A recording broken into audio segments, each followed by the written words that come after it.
This week in Texas, we discuss the fallout from the new congressional maps passed in the Texas legislature. What happens next? I think the lower courts will have to move very quickly because we'll have to have primaries, we'll have to have people putting their names on the ballot. We get insight from legal experts. They said that it was about race before they said that it was about politics. And our political insiders, Court Kenning and Otis Evagaru, share their perspective.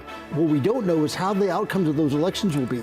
The only focus on race is the campaign. What Republicans have done is carve up these districts in a way where they think that because Trump performed a certain way, that's going to have the same result. Plus, we have a look at the latest issues swirling around Houston City Hall and the Harris County Commissioner's Court. So even if your park is saved this year, it's on the chopping block again next year. It's a broad scope on the newest episode of This Week in Texas. And hello again, I'm Tom Abrams. Thanks for joining us. This week in Texas, we begin with the aftermath of the Texas legislature's adoption of a new congressional map. The map gives Republicans the possibility of adding as many as 5 additional seats in 2026. The maps come during the second special session this summer after House Democrats broke quorum and left the state to delay the vote and bring national attention to the issue. Now, a bill that would increase the penalties for lawmakers who leave the state in protest and break quorum is being considered during this second special session in Austin, as several legislators start paying the fines for their 15-day quorum walkout earlier this summer. This is part of a letter sent by Representative Charlie Guerin to each of the Democrats who left to protest new congressional maps during the first special session. Each member is fined $500 per day, which is law, and also shows the members are being billed their shares of security costs, which total nearly $125,000 for the state of Texas, according to Guerin. On Monday, 2 days after the map passed the House and the Senate, the House then began considering House Bill 18, which would make it illegal for lawmakers to raise funds or use campaign contributions to pay for fines over breaking quorum. If they pass it, the penalty would go from $500 to $5,000 per day. My colleague Nick Notario starts us off this week with what's next in the state's redistricting effort, and then joins me for a conversation about the political fallout in Austin. This summer, Texas Democrats have done whatever they could to delay a redistricting bill. From the House, where they broke quorum for 2 weeks, to the Senate, where a filibuster was attempted. A move that was blocked by Republicans, citing Senator Carol Alvarado's fundraising email sent before she filibustered. I said, well, if I'm the problem, then we've got a couple of senators ready to go. And that was shut down as well. The bill passed both chambers and is now off to the governor. Although it's a pen stroke away, the delay game hasn't stopped. Now, Democrats are going from the Capitol to the courthouse to slow down the new congressional map from going into effect. I think the lower courts will have to move very quickly because we'll have to have primaries, we'll have to have people putting their names on the ballot, people collecting signatures. There are a lot of steps that have to happen between now and November of 26. Legal experts say it could come down to how minority communities are impacted. Republicans hope the changes will send 5 more GOP members statewide to D.C. They say the maps weren't drawn on race, but politics. Democrats disagree and challenge Republicans during the debate. Legal experts say that wasn't just to make a point, but could help with their legal case. In the past, members of the legislature have said stuff that wasn't perhaps the best thing to say. They made comments about we're trying to hurt Democrats or we want to favor more people in a certain district, and those comments have come back to haunt them. For decades, the Texas legislature has been known as a place where Republicans and Democrats, for the most part, tend to get along. In fact, one of former Governor George W. Bush's closest and strongest allies was then Lieutenant Governor Bob Bullock, a Democrat. House speakers have relied on bipartisan support for their selections in recent years. And to this day, the vast majority of legislation, by far the vast majority, passes with support from both parties. But does this redistricting fight damage that collegiality? Nick Notario, it covers the Texas legislature for us. Nick, what did you notice this past week when you were there for this redistricting fight? I think the partisanship on both the House and the Senate was striking. It started in the House. You had members of the Republican Party that were clearly upset over the Democrats' decision to break quorum and leave the state for 2 weeks. Todd Hunter, who was the author of HB 4, which is the redistricting bill, said to Democrats, "You left us for 18 days and it was wrong." Well, of course, Democrats constitutionally are allowed to break quorum. At the same time, you had Democrats looking at all the Republicans standing together and saying, "You're not representative of the makeup of Texas." It got real personal, kind of trying to point out the fact that many of them are white. Of course, there are black and Hispanic Republicans as well. Then in the Senate, it seemed like there were games being played. Friday, they took a lunch break for 15 minutes and then suddenly a 3-hour break for dinner ahead of State Senator Cara Alvarado's attempt to filibuster. Of course, she went to do that, and they didn't let her. And not just her, she says they wouldn't let other senators do so as well. So it was both the House and the Senate, Tom. You could clearly see there was a lot of partisanship, a lot of frustration with each other on both sides of the chamber. Well, I spoke with State Representative Steve Toth of the Woodlands, a Republican. Yeah. I said, you know, what's happened to the collegiality of the Texas legislature? And he said, we're done with the collegiality. The Democrats left us. We're finished.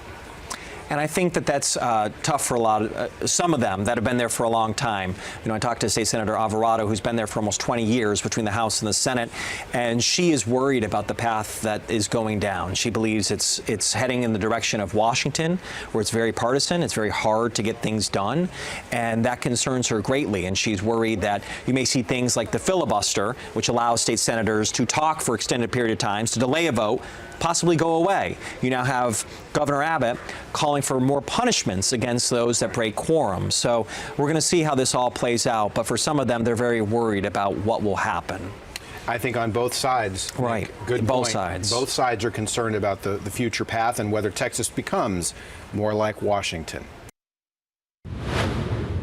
Texas Republicans have been very careful to repeat time and again these maps are drawn to reflect a political advantage and not race. In fact, a member of the Texas congressional delegation told me that whenever they discussed redistricting in Washington, as a group, their lawyer was present, so the conversations were privileged. I've also been told by several sources they were not initially happy with the White House directive, but did get on board. Now the question becomes, how much did it help Republicans in picking up seats in 2026? For more on that, I'm joined by political strategist Otis Evagaru and Court Kenning. Court experts with whom I've spoken said the best possible case is the GOP picks up 5 seats. It is much more likely they gain 2 or 3, and a worst case scenario is they lose 1. Your thoughts? The only thing we know right now is there's going to be new congressional district lines in the state of Texas, and maybe some other states too. What we don't know is how the outcomes of those elections will be.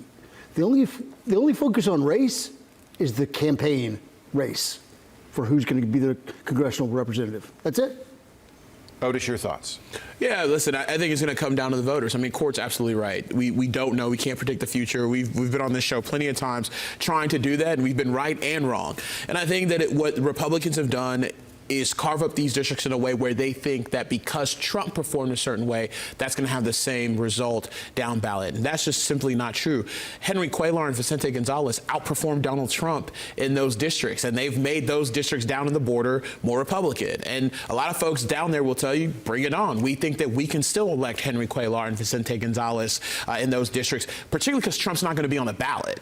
He's not going to be on the ballot this go around. So it's going to be interesting to see how Democrats and Republicans fare with him off the ballot. So I'm interested to see, but this is going to come down to who thinks that costs are lower, who's finally having health insurance, who's able to afford gas and get housing, who's able to take their kids to public school. I mean, it's going to come down to local issues as always. And right now we know. Those are the issues. Yeah, and right now we know that Republicans are really unpopular right now in the state of Texas. I mean, every poll shows that over and over again. So again, we'll see what the outcome of redistricting, but Republicans got a lot of work on their hands for this one. If I may revise and extend your remarks, we've never been wrong except for once when we thought we were. Let's talk about another factor, and that's Hispanics. Republicans have made great inroads among Hispanic voters in the state of Texas, particularly along the border. The question is, given the shifts in immigration and the economy, how does that impact these new maps, particularly where it comes to, say, Monica de la Cruz, whose races have been close and who really didn't get a lot of help from these newly redrawn lines? I mean, that is the opinions of the electorate. That's not the way the district lines were drawn. This is the shifting feelings of those particular areas of interest. And so Democrats have not done so well, Republicans have, but who knows if that's going to stay that way. Those people still have choices down there who will be their congressman or congresswoman. Yeah, and to echo Court's, opinion on this, again, I just mentioned two congressmen down there who had Trump how they outperformed Trump in their congressional districts. And like you said, Monica De La Cruz did not get a lot of help from this newly drawn map. And so again, we'll see how that goes. That is a good talking point that I know some of the Republicans on the redistricting committee was using, was that the Hispanic population is now turning Republican, even though this has nothing to do with race. It's all about partisan performance. That this whole notion that Republicans now all of a sudden are just gaining all of this Latino vote. No, they still vote for Democrats in the state. It's just they've been able to turn out Republican Latinos that have been at home.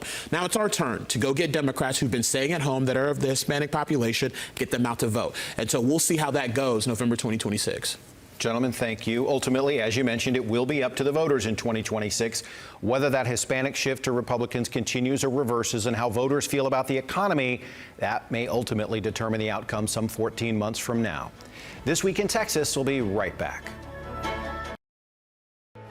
Welcome back to This Week in Texas. We continue our coverage of the newly drawn congressional map here in the state, which, by the way, Governor Greg Abbott signed in a private ceremony late in the week.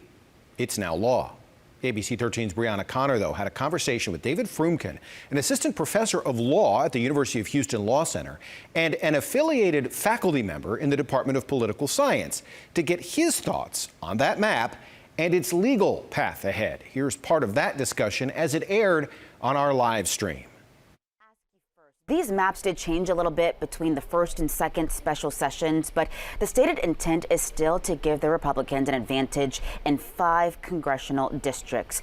This mid-census gerrymandering, what's the real impact on local communities and voters? Well, now they say that the goal is partisan advantage, but that's not what they said at the outset. They said that it was about race before they said that it was about politics. In fact, the motive that the state went into this plan with was explicitly to diminish the voting strength of communities of color, and that is how the plan operates. If this plan goes into effect, as I expect it will, the result very clearly will be to substantially reduce the voting power of communities of color across the state of Texas.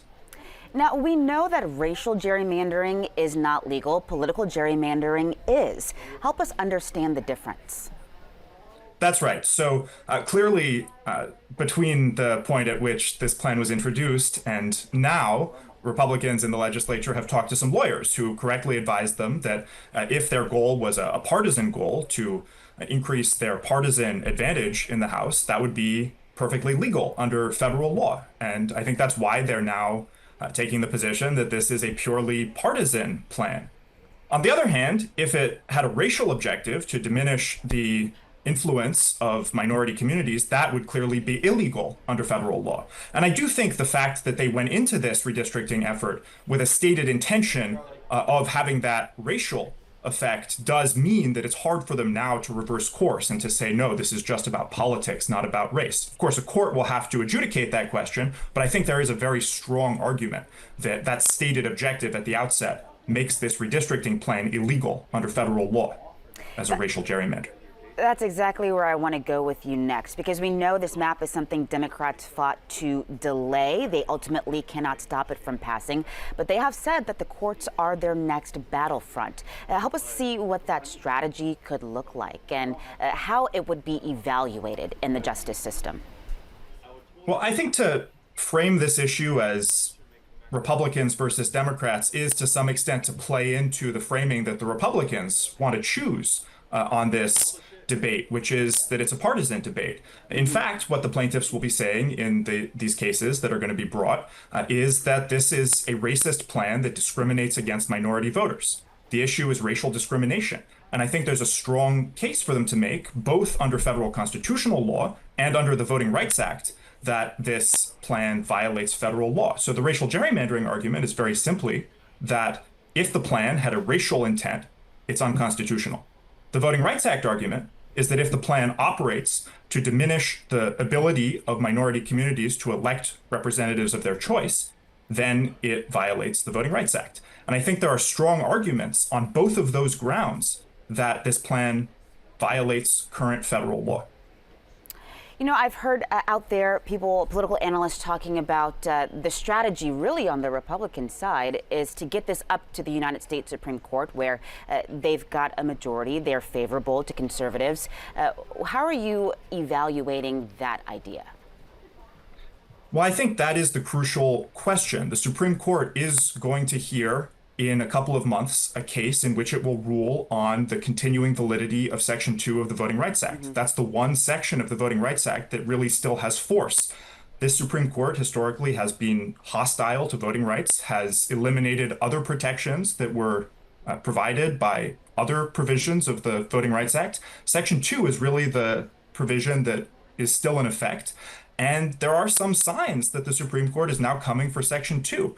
If the Supreme Court were to do what Republicans are asking it to do and eliminate Section 2 of the Voting Rights Act, it would open the floodgates for states across the country to turn the clock back to a pre-1965 world in which states could thoroughly disenfranchise minority voters. That's what they did before the passage of the Voting Rights Act in 1965, and it seems that the overarching goal of the Republican Party today is to turn the clock back to that world and really systematically gerrymander state maps to deny minority voters any meaningful political representation. Okay, so national implications for what's happening right here in Texas. I want to get back to the voters, though. Talk about the timeline for implementation of this new map, assuming it does become law here in Texas, and how could the legal challenges impact that timeline?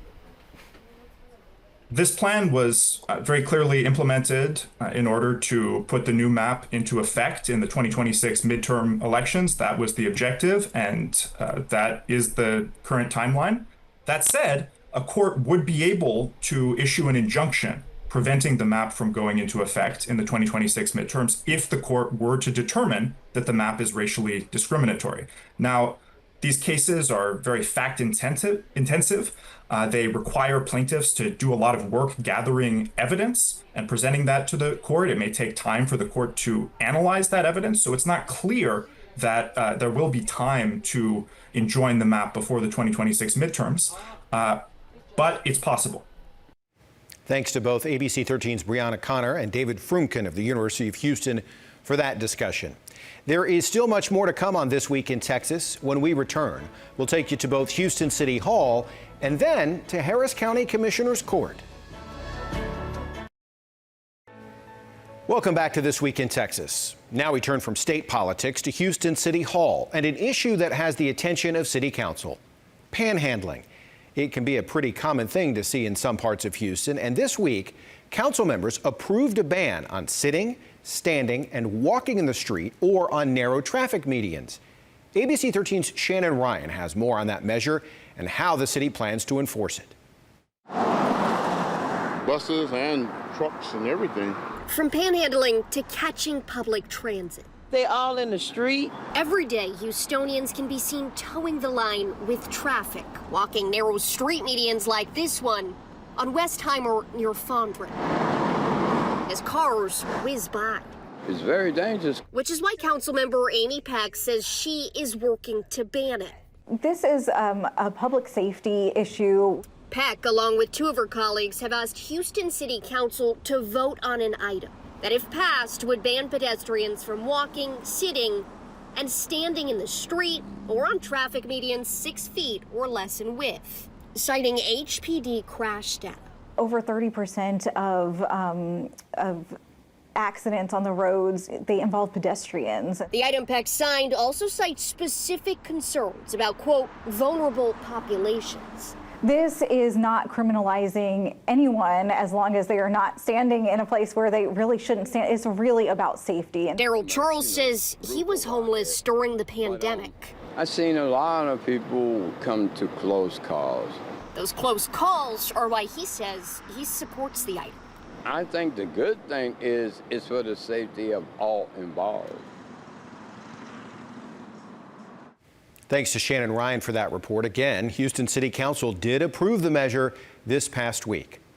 Now to Harris County and the contentious, ongoing discussions regarding the budget for the nation's third largest county. ABC13's Nick Notario joins us once again in this program with his report on those latest conversations about how to deal with the tightening purse strings and the disagreements over how best to approach them. The plans change based on which commissioner you talk to and also the color flyers that you received. We received a number of documents from different county commissioners laying out their plans and how they want to see this budget gap closed. Ideas, though, that created some tense moments both from commissioners and people in the crowd.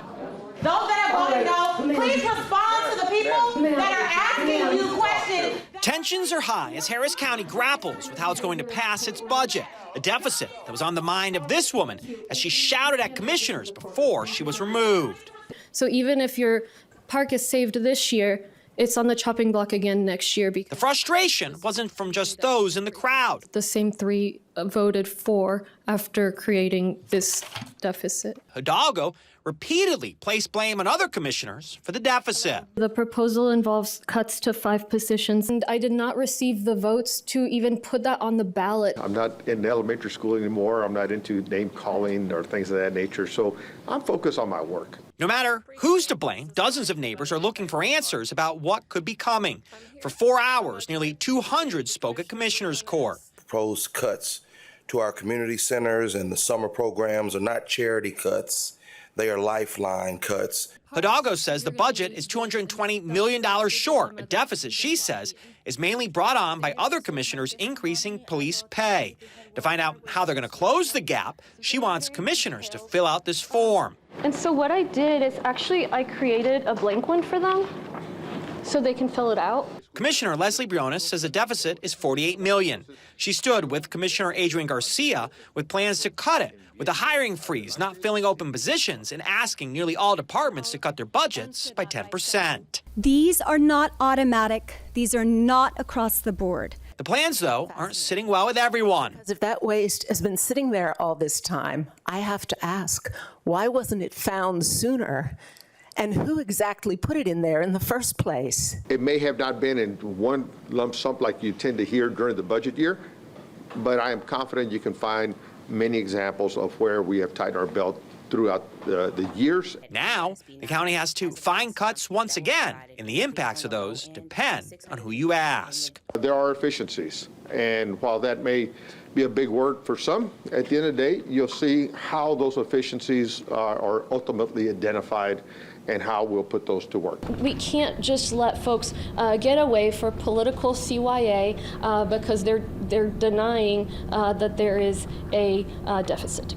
We won't have to wait long to find out exactly how commissioners plan to make these cuts and close the gap. They plan to vote on a budget next month, and it has to be in place by October. From downtown Houston, Nick Notario, ABC 13 Eyewitness News. Thanks again to Nick Notario for that report. This Week in Texas, we'll be right back with some closing thoughts. And that does it for This Week in Texas. Thanks so much for joining us. As always, you can watch all of our previous episodes, including our most recent episode featuring a one-on-one interview with Senator John Cornyn, available on demand at ABC13.com and wherever you stream ABC 13. For all of us here at This Week in Texas, I'm Tom Abrams. We hope you have a good week, including the Labor Day holiday, and be kind to one another.